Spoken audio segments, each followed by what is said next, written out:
మాజీ మంత్రి కొడాలి నాని ఇబ్బందుల్లో పడుతున్నారా?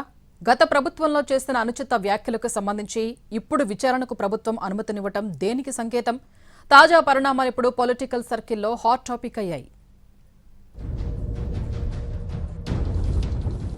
మాజీ మంత్రి కొడాలి నానిపై విచారణకు ప్రభుత్వం అనుమతిచ్చింది. వైసీపీ ప్రభుత్వ హయాంలో జరిగిన పంచాయతీ ఎన్నికల సమయంలో అప్పటి ప్రతిపక్ష నేత చంద్రబాబు, అప్పటి ఎన్నికల కమిషనర్ నిమ్మగడ్డ రమేష్ కుమార్పై తీవ్ర ఆరోపణలు చేశారన్నది ప్రధాన అభియోగం.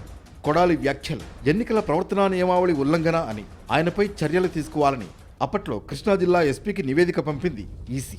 అప్పట్లో కొడాలి మంత్రిగా ఉండడంతో కేసు విచారించాలంటే ప్రభుత్వం అనుమతి తప్పనిసరి.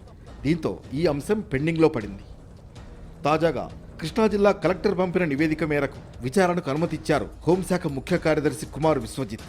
దీంతో విచారణ జరిపిన తర్వాత కొడాలి నాని వ్యాఖ్యలకు సంబంధించి ఎలాంటి చర్యలు ఉంటాయి అనేది చర్చనీయాంశంగా మారింది.